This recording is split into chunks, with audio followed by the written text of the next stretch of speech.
Welcome to the Voices That Propel Us, stories of justice, action, and community, a space where justice meets action and community voices rise. Each episode, we bring you stories from the front lines, changemakers, disruptors, and everyday heroes who are building a more just, equitable, and liberated world. This is more than a podcast. It's a call to listen, learn, and move together.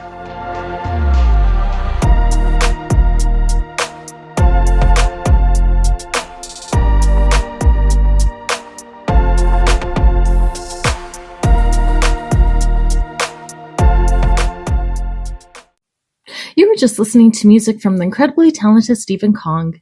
You can find him on Spotify and Bandcamp. Today we have with us Daniel Hodges. Daniel Hodges, JD, MHA, is the president and co-founder of Pieces of Me Foundation, which is a nonprofit that works to erase the stigma surrounding disabilities of all kinds. Daniel and his cousins started Pieces of Me Foundation while he was a student at the University of Baltimore School of Law. After graduating with his Juras Doctorate, Daniel went on to earn his Master's of Healthcare Administration from Western Governors University. Born with multiple disabilities, including blindness, Daniel is well acquainted with the feeling of being counted out. At one point, Daniel was told that he would never achieve meaningful employment beyond caning chairs due to his perceived limitations. Through his community education efforts and the professional training he provides, Daniel opens the doors of opportunity for others by meeting people where they are and calling them into the conversation regarding accessibility. In doing so, he has found a powerful way to turn pain into purpose and trauma into fuel. Okay, well, hi. Thank you so much for taking the time to be here with me today and sharing this platform with me. I'm really excited, really grateful. I think you have such a powerful story, done so much work around accessibility, but how are you doing today? I'm doing great, and I appreciate the time to speak with you. And yeah, I'm looking forward to this conversation as well. Wonderful. So just starting off, as I've mentioned to you, what you've shared with me, I could already tell that you have such a rich and powerful story and, just done so much work to empower others. But just starting off, can you share part of your story that feels important to who you are today? Yeah. So, for your audience out there, I professionally hold a Juris Doctorate, so a law degree, as well as a Master's in Healthcare Administration, which, isn't especially exceptional until you start unpacking it. So while I was in law school, I created a nonprofit with my cousin that works to erase the stigma surrounding disability and chronic illness. And it's something we came by naturally. I was born with a condition that caused blindness as well as severe chronic pain. So lots of surgeries, lots of joint issues, etc. And, she came into it after being in a car accident and having her own chronic pain and having a daughter who was born with an unexpected limb difference. That's what got us started. So, I like to tell people that when you see my credentials, it doesn't necessarily tell the story of, having to fight for accommodations, having to fight to prove myself in rooms that didn't see my potential, and having to also fight those voices within my own self that, made me question my own self-concept and what I was capable of. So I'm really excited to dive into this and explore some of these things. Yeah, and thank you for sharing. And I'm so sorry what you had to experience, all this adversity. And I think it's really admirable that you took this adversity and changed it into something positive and, work towards empowering others to around these issues. But can you take us back to a moment when you first realized that the world wasn't built with you in mind? Oh, it was probably, I was a kid and I was starting to separate, what was available to the kids who could see and what was available to me, and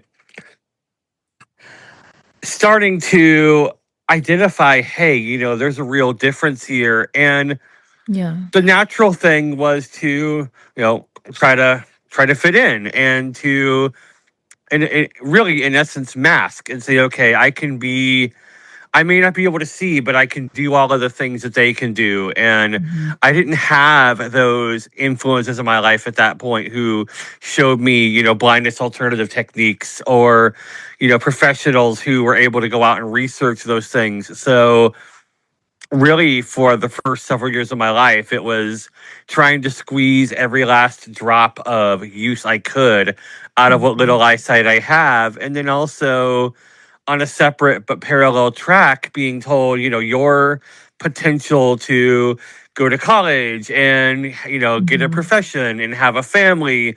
All of these things were tied to some miracle eye surgery that was always just around the bend and never Wow. quite came. Yeah, no, I understand. I should have a follow-up question about that. So, how did being told that you wouldn't live a fulfilling life shape how you saw yourself growing up? I think that's Uh, a really like awful like message to share with you too, and I'm sorry that you had to experience that. well, I appreciate that. And let me put this in a little deeper perspective here. Mm-hmm. My parents, when they were struggling to find me professional help, by this point I had missed several years of my K-12 education, Okay. not because they were neglectful necessarily, but just because they didn't have the resources. The people they reached out to were of no help whatsoever. And finally, there was a point toward the end of that particular stage of my journey where a supposed blindness professional came in and did some pseudo evaluation and came away saying, "Well, sorry, Mr. and Mrs. Hodges, all he'll ever be able to do is cane chairs." Oh, And, to answer your yeah. question, there was a part of me who always knew there was much, much more in the tank. Mm, And there was another part of me who almost self-consciously started to internalize that negative messaging. Like I could say, "Oh, I think I'm smart and mm-hmm. I think I can do these things." But that doubt and that self-loathing and Right. eventually um eventually, real mental health issues including self-harm started to creep in. Wow, no, I'm so sorry. And, I don't know if like people realize those impacts, those kind of messages, like, due to people. And I'm sorry that you have to experience that, even also with like mental health and everything. So, I just want to talk more about that, how you mentioned missing 5 years of K through 12 education because the system gave up. So, just looking beyond how it impacted you as an individual, what did that experience teach you about how systems fail people with disabilities?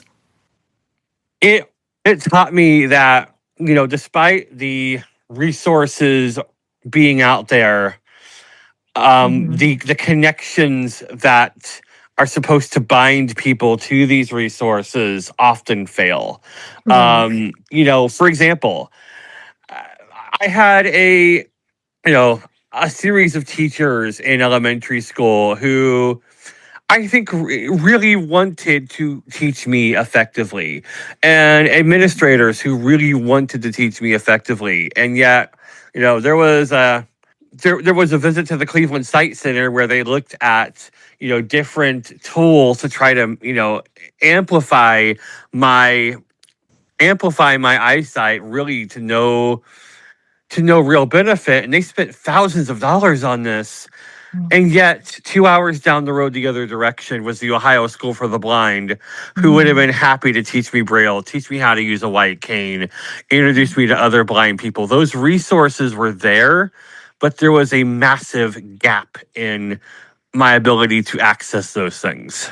Yeah, no, thank you for sharing that. And what does being counted out feel like? So not just structurally, but what did it do for you, like also emotionally and psychologically? It caused a almost a cognitive dissonance of Okay. where on one hand I feel like I'm able to achieve great things, and on the other hand I'm being told subtly and sometimes not so subtly by people in authority that Hmm. my expectations for myself are delusions of grandeur. Okay. And um I think how that manifested was a lot of insecurity but also a lot of defensiveness. Hmm. So, there would be things where I would be denied an opportunity to do something, and even though I'm naturally a very calm, very, maybe not calm, but a very, personable dude. I'm not somebody Right. who goes out and picks fights, but I would have these moments where I would just lash out because my tank was empty and I just couldn't.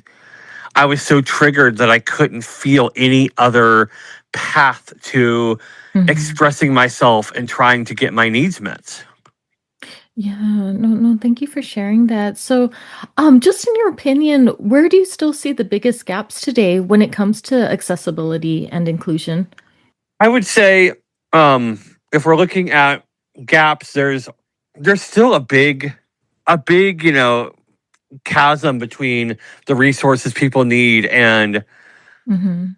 finding finding the people who actively need them. And so we see, even still, there's, kids going through school who have circumstances similar to mine where, their parents are struggling to get them the right resources. That's happening today. Or you see employers who, they want to do the right thing. They want to bring somebody on with a disability to do a job, and Right. they know that they're legally required to do so, but they're not as familiar with where to go to find someone who can help them make their job site inclusive. Mhm. Same with medical providers. I had a conversation even in my church yesterday where we had a great conversation about inclusion, and I love where I go to church.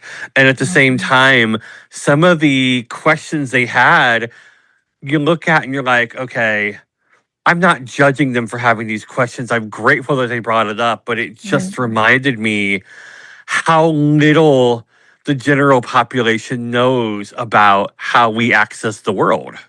Yeah, no, thank you for sharing that. And actually, something that you brought up just a little while ago reminded me of something too. So, actually, I used to work as a job developer for the Center for Independent Living, or CIL, in Berkeley. Hmm. And yeah, I would work with employers to try to get folks to hire people with disabilities. And I feel like there's still so much labeling and stigmatizing that, during my job there, I was trying to encourage more dialogue and employers to get people to know people behind the label that they'd say, people with disabilities. But I'm hoping that we can get past a point where like employers don't just feel like they need to hire people with disabilities because they have to meet quotas or whatever. Or something that we did when I was working there too is encouraging them to hire people with disabilities because of tax credits that they'll receive. So I don't know. I'm just hoping that they get to this point where they really are inclusive and create an environment of belonging and looking at people with disabilities and what assets they have to bring to their organizations or companies. Absolutely. And um, I feel like as a disability community, Hmm. have emphasized the social case and we have de-emphasized the business case. Mm, And I love that people want to give people a chance, right. and that, that sort of thing pulls on heartstrings. I Hmm. also know that, especially as the economy has spent Right. more time in the red than it has in the black over the last several years, business owners are legitimately afraid right now, not just about this, Mhm. but about keeping their doors open.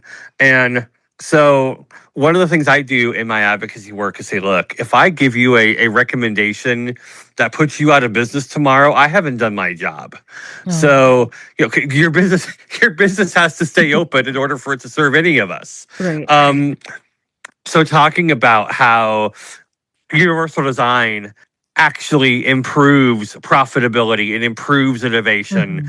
talking about how having an organically diverse workforce, it strengthens culture, it boosts retention, all of these things. I think it's important to really, hone in on that element, because then you're not asking people to sacrifice one good thing for another.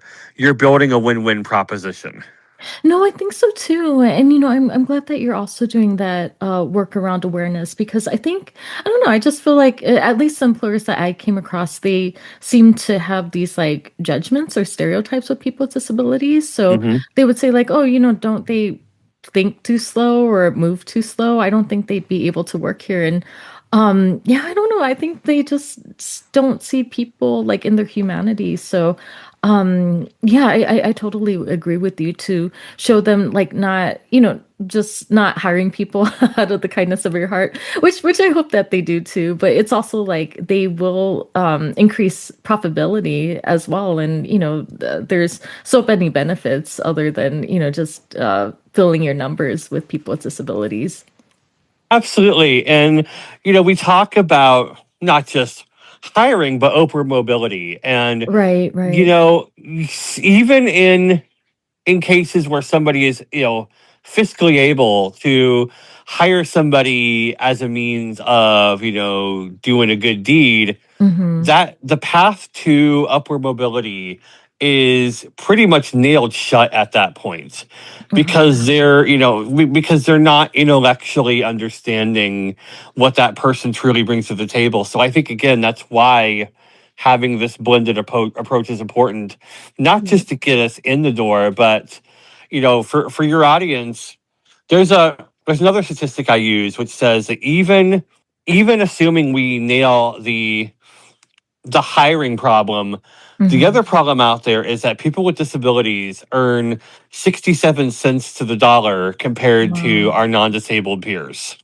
Oh my goodness. And what is the cause of that gap in pay for people with disabilities? Are you able to share? I think it's a matter of not understanding that Mm-hmm. there's real leadership potential there, Right. and also one thing I tell people is if you build a culture where you have innovation, where you have real teamwork built in, then inclusion, accessibility, they're relatively easy to implement on a sustainable basis with a few additional tweaks. But if you Okay. try to build accessibility or inclusion onto a broken culture, Right. you can check that box for a time, but it will never stick and it will never grow. Yeah, no, I agree with you. And thank you for sharing all of that. And I know that you talked about this a little before, but I'd love to talk more about this connection. So you talk about turning pain into purpose, which I think is really beautiful. So what did that transformation actually look like for you in real time? Yeah, so it started with about 13 years ago. I Okay. was in the process 12, 13 years ago. I was in the process of coming to grips with the fact that I almost certainly had Ehlers-Danlos, which is a connective tissue disorder that impacts collagen. Hmm. I was still in my diagnostic journey at that point. So it Okay. was labeled mixed connective tissue disease pending, further evaluation. But the writing was on the wall. And as I started to get into Facebook groups where I could meet with other, as we call them, zebras, so Okay. people with Ehlers-Danlos, I started to see where, people who were on different stages of that track, they would Mm. talk about how their disease was progressing and how, some of them were fighting to stay in the workforce and others were just at a point where it wasn't practical or possible at that time. And to give your audience an idea, Ehlers-Danlos, particularly the hypermobile type, which I have, Hmm. it is not considered to be life threatening in any sense, at least not directly. Hmm. It's not something that eventually leads to one's death, but Hmm. it is known to be progressive in the sense that the chronic dislocations, sprains, strains, cardiac issues, GI issues, etc., tend to wear down the body fairly rapidly, and so Okay. the symptoms tend to compound. Um, as I was looking at that, I said, okay, I'm in my early 30s at that point, Hmm. and I'm seeing people who are my age, maybe a little bit older, starting to drop out of the workforce, and I'm seeing others who are able to hang in there longer. Hmm. And I asked myself, okay, what is it that makes this difference? Is it a particular job that that they hang in, or is it some other facet? And it came to me that really the difference is finding a vocation or a career that is powerful enough Mm, that even when you wake up with a dislocated whatever, hip, elbow, wrist, whatever, that the purpose of what you're able to do that day, the impact you're able to make, actually supersedes the pain you wake up with. mm, That that's what really led me to going down this path of saying, okay, if I'm going to mhm, really live out my days doing the things I want to do, I can't just be pursuing money. I can't just be mhm. pursuing, what other earthly things. I've got to find something that speaks to me on a soul level, and where I know that whatever I do that day actually makes a difference. Yeah, no, thank you for sharing. I really love that. And was there a specific moment when you decided that I'm going to use my story to create change? It came in phases. So, Okay. um, when I was 33 and had Mhm, been out of school for about a year and a half, and I was looking at different options, struggling to find work, really trying to figure out what to do. Recently after a divorce, all of those things, and mhm, I was actually, having some chronic pain things. I had femur surgery, anxiety, all these things were just kind of out there causing havoc. mhm. And on a Friday, my mentor that I had been working with came to me and said, you had a chance to go to this convention and meet some of my colleagues down with Pearson Education, and they were so impressed with you, and they told me to tell you you should really think about going to law school, and I agree. Oh, okay. And she said, you're smart, you're articulate, you're a great advocate. And I said, Mhm. Elisa, I don't know about accessibility. I don't know about being able to navigate this with the pain. I don't know about the finances. And deep in my heart, I'm thinking to myself, law school? I don't think I'm Uh-huh. smart enough for law school. Okay. Um, 2 days later, that following Sunday, Mhm. another mentor, totally unrelated to the first one, they're across the country. They have no idea who each other are. Uh-huh. She reaches out, gives me a call, says, hey, I've been thinking about you a lot lately and the struggles you're going with. And I was thinking you probably ought to consider going to law school. Uh-huh. And by this point, I've known that particular mentor for 8 years. Mhm. The topic of law school had never come up in conversation with her. Okay. And I said, okay, Francis, you're the Yeah. second person to mention law school to me in the last 2 days. I don't Mhm. think this is a coincidence. I guess I'm going to pray about it and figure it out. And, Okay. a year later, I was at law school with a scholarship in Baltimore, and I had started to speak publicly, not just about blindness, but also about chronic pain. I had just Mm. started in 2019 to publicly start talking about my journey with mental health. And Mhm. then between my first and second year of law school that summer in June of 2019, after getting hit with a series of just one emotional wallop after another, Yeah. I found myself in crisis. I was in real trouble. Okay. And I was able to go out and visit my cousin Christy in Arizona, and Mhm. was barely hanging on by a thread. And Mhm. we're talking about what I've experienced over the last several months. We started talking about what she went through with her daughter, Mhm. and how even as a trained social worker, she had a hard time finding resources. And Right. I said, Christy, there's a path here for us to make a real difference, because whether it's blindness or limb difference or whatever the case may be, the Mhm. underlying stigma is the same, and we have to address it from a holistic perspective. And I said, Right. this is kind of wild, but how do you feel about starting a nonprofit and actually Mhm. taking this on? And somehow she said yes. um, Okay. and that's how we really got into this place where we were not only sharing stories, but sharing connections, sharing data, sharing whatever we can and bringing people into the conversation however we can so that we Uh-huh. can get people to revisit their assumptions and find the tools they need. No, I really love that. And I'd love to talk more about the Pieces of Me Foundation. So, what does it mean to meet people where they are at in your trainings?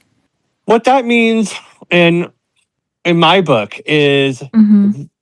entering a room and knowing that the person you're about to sit down with, physically or figuratively, Uh-huh. they may hold some of the views that have caused trauma for you in the past.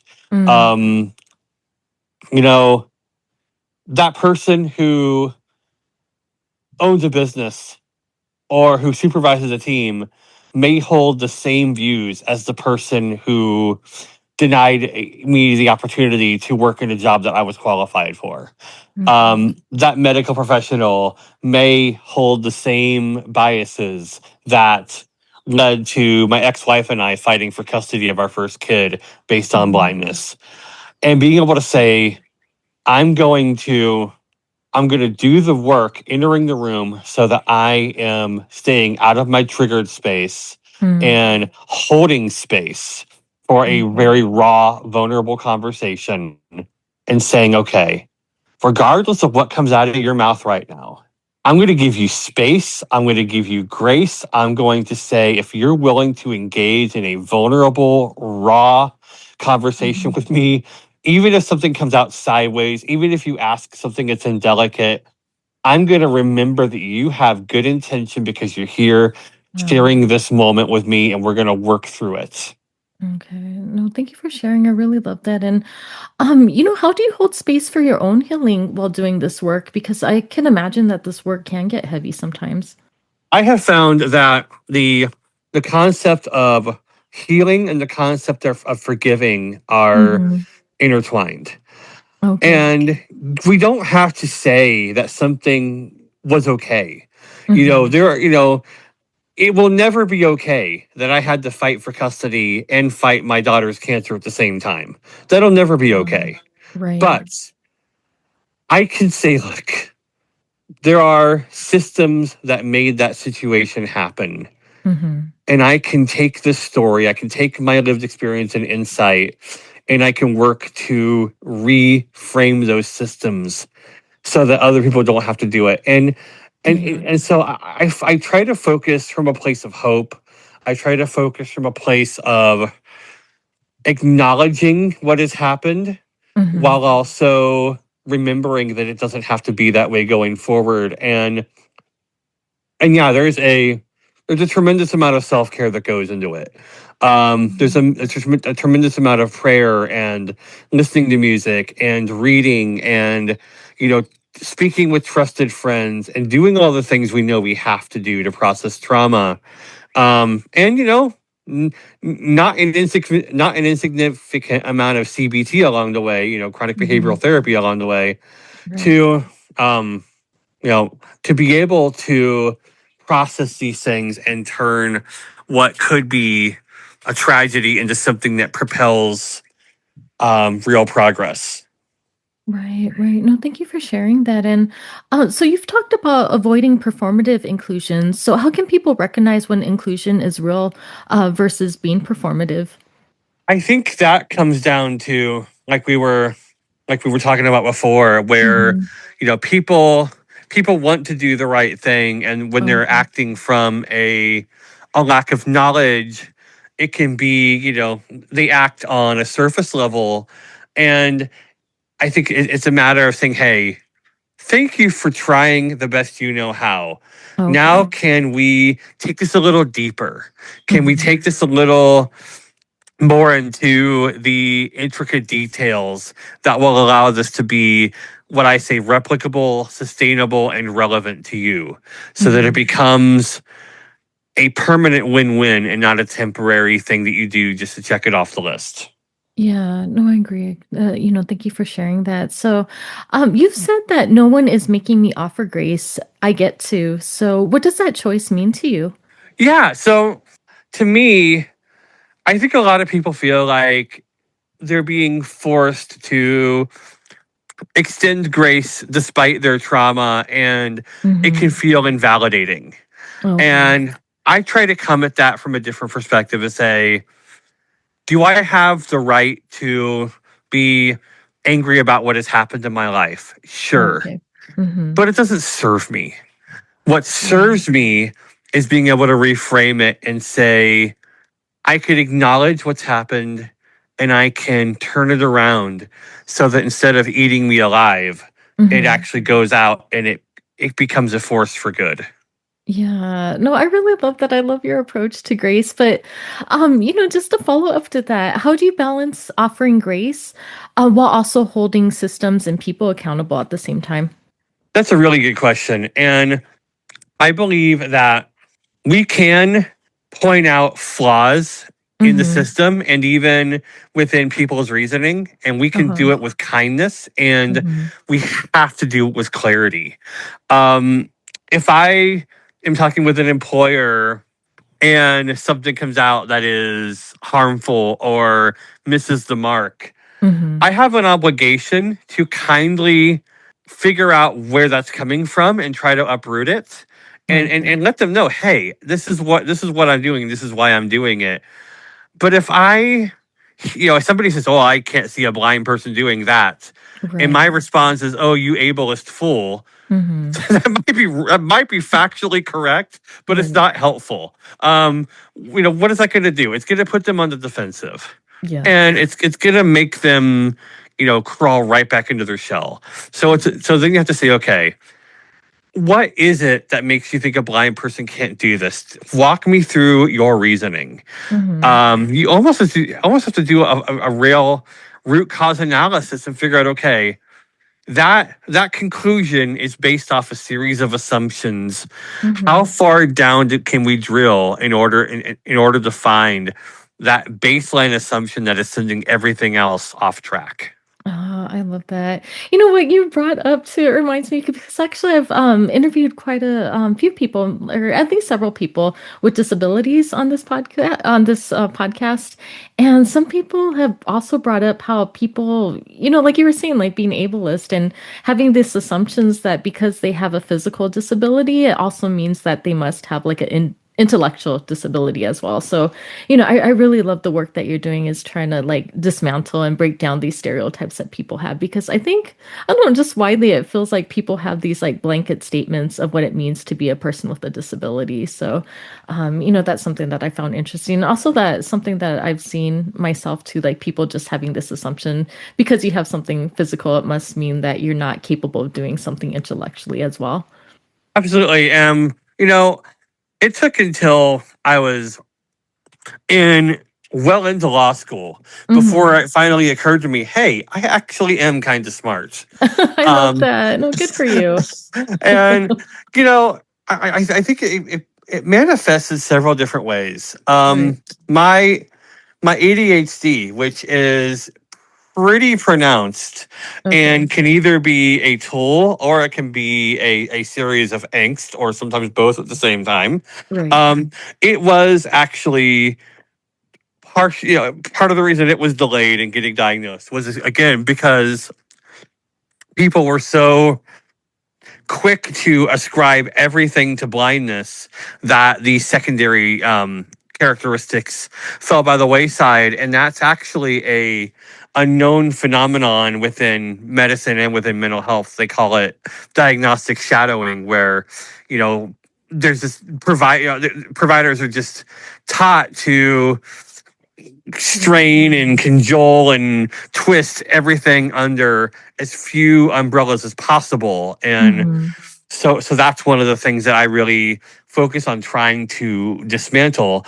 Uh-huh. Um, the other thing that comes to mind is, when people see me walking down the street, and my Mm-hmm. gait after, two femur surgeries and 3 foot surgeries, etc., doesn't look typical. Mm-hmm. Um, and it's something that has become more pronounced as as the Ehlers-Danlos has advanced. Mm-hmm. And so that's the other thing too, is saying, hey, I don't I don't walk like this because I'm blind. I walk like this because there is a ton of metal in my femurs and feet, and more Mm, honestly needs to be there. And right. just helping people unlearn what they think they see, and the seemingly logical, if not correct, assumptions that Mhm. their mind makes based on that. Right. No, thank you for sharing that. And, something about me, like community is something that's incredibly important to me. I think we should all strive to build a world or a community where people really feel like they belong and, building inclusive spaces for folks. So, what does community look like for you, especially as someone who has been excluded from systems? To me, community looks like being able to form real relationships, not just with the people who we Hmm. think we agree with, but where we're able to establish diversity of thoughts. Mm, I wrote an article recently that was published that talked about how embracing difference is the key to creating authentic inclusion, and I really believe that. right. Yeah. My I'll even tell you my co-founder and I, we hold different religious views, we hold different political views. We grew up in very different worlds, and to Okay. me, part of the reason why we were able to create pieces of me to become the community that it's becoming Hmm. is because we said we made a conscious choice to say we're not going to make an echo chamber here. We're going to make a place where people come and learn and grow together. Yeah, I really love that. That's so beautiful, that kind of space that you created. And something that I want to do with this podcast is show people how we can show up in solidarity for different movements, different identities, even though they might not personally identify with that certain community. So with that, how can people who don't identify as disabled show up in meaningful solidarity? I would say, um, first things first, get curious.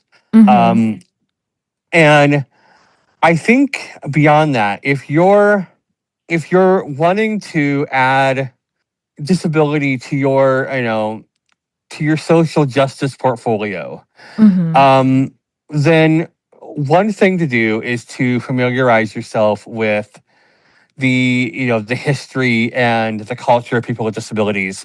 Um, one of the things that is often surprising to me is how little people understand the history of oppression, the history of eugenics that is woven throughout disability history over the Mm-hmm. last, really very far into history, but maybe even more markedly over the last century or two, where we're only 100 years since the Supreme Court Mm-hmm. announced in Buck v. Bell that forced sterilization of people with disabilities was perfectly fine.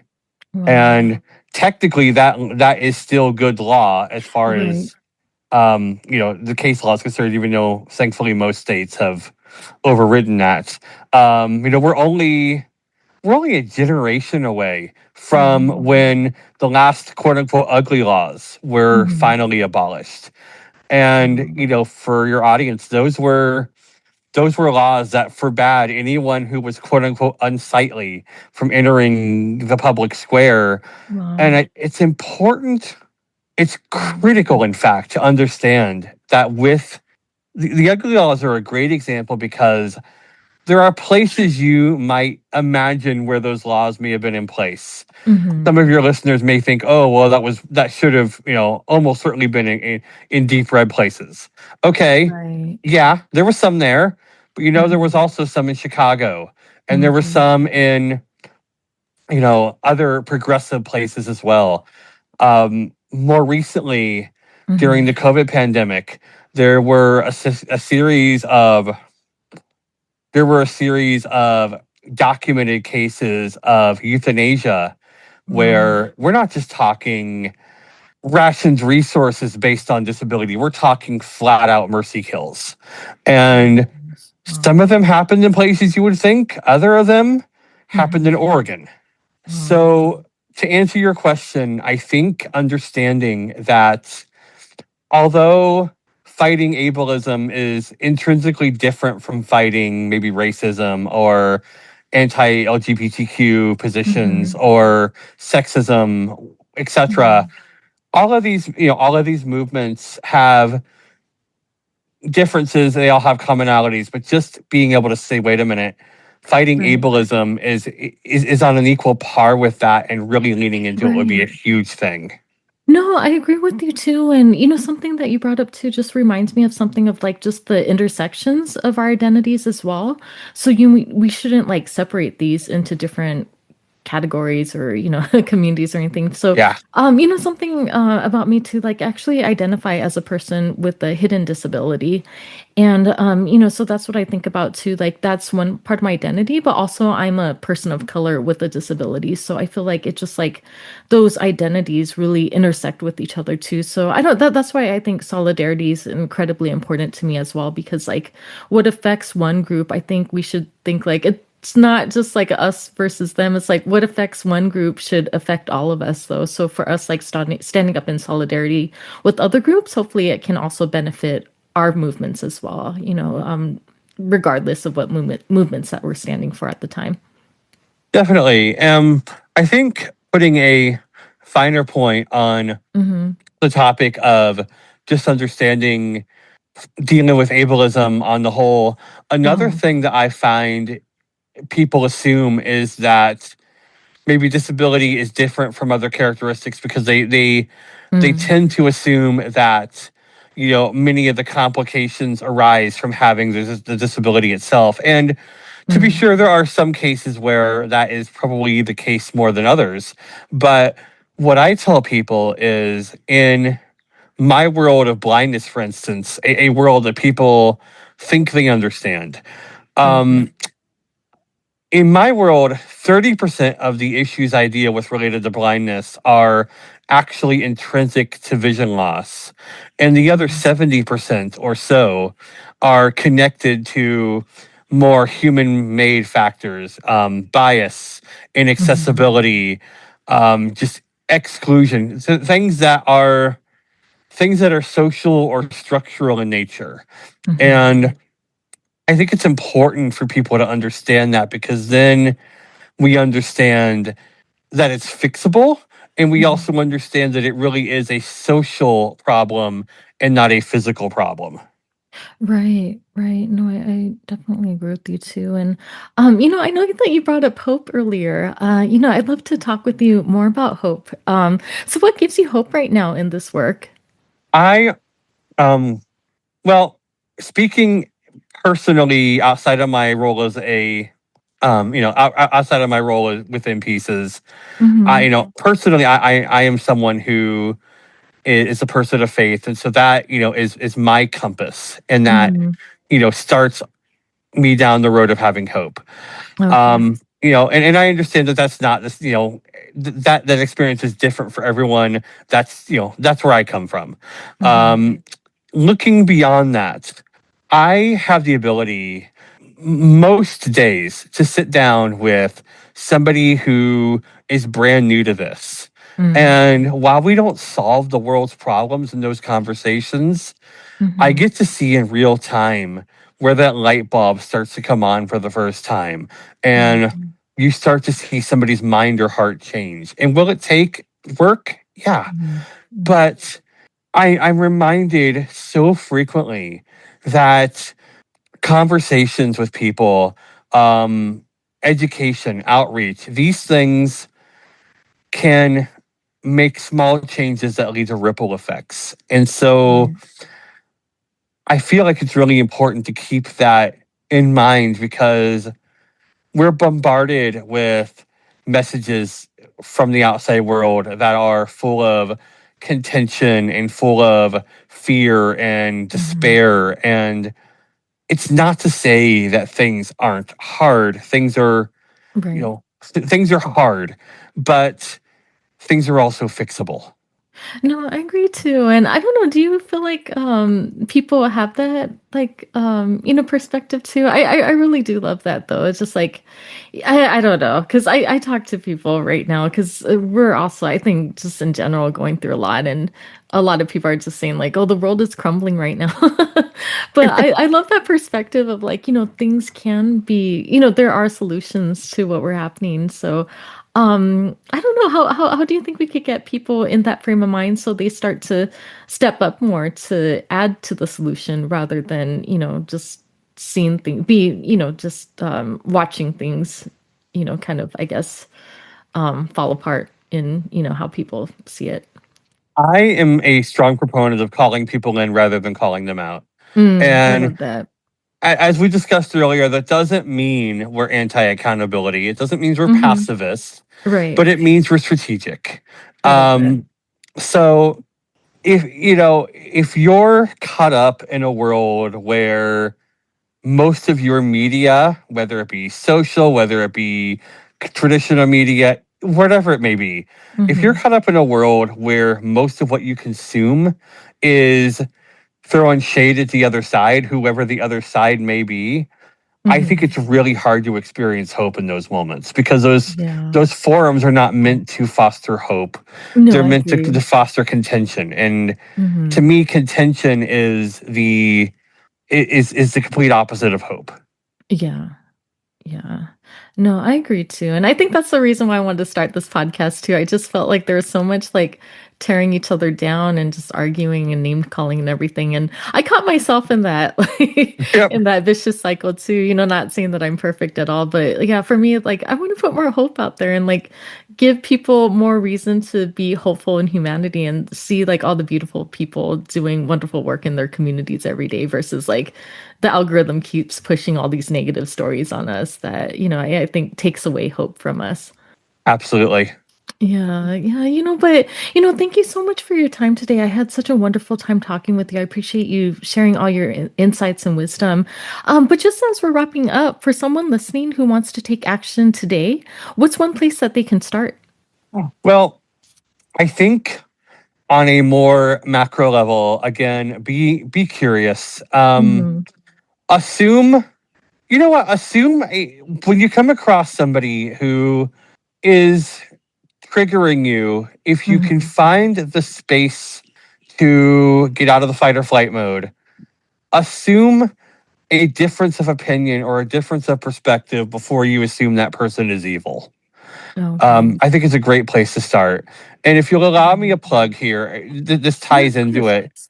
it. Hmm. We spelled pieces of me, PEACES, I for a love that. reason. Uh-huh. Not just because we want to show people that they're not broken, but Hmm. also peace as in we're we are, on the path toward making meaningful progress on accessibility and inclusion, and we're not selling our souls in the process. So, I know you're going to have the links to the socials and the website and the Hmm. show note, and whether you identify as having a disability or not, we have space for you and we have need for you in the organization.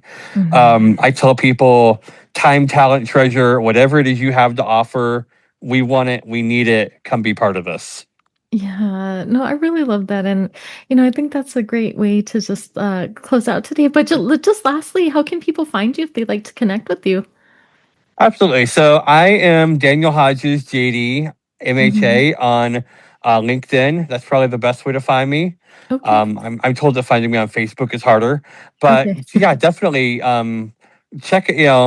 The social media links will be in the notes, and there's a way to contact me also on the Pieces of Me website, and I would love to hear from your audience and Yeah. answer whatever questions, help them get involved, whatever they want to do. Right. No, well, thank you again. Again, I had such a wonderful time talking with you, and I wish you nothing but the best, moving forward in your work. You're doing really incredible, really impactful work. And yeah, I hope to stay in touch with you, and I hope you have a good rest of your day. Awesome. Likewise. Thank Okay, you. thank you. Okay, bye. Bye.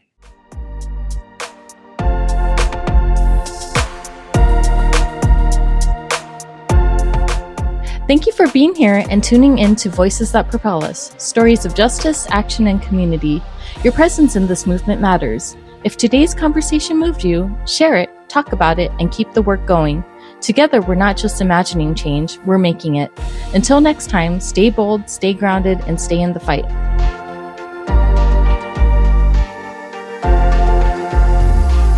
Every time I feel so mad and sad and bad, I say to myself, relax, lean back, it's a brand new day. And every time I feel so down that a frown is all that's on my face, I remind myself to take a breath, it's a brand new day.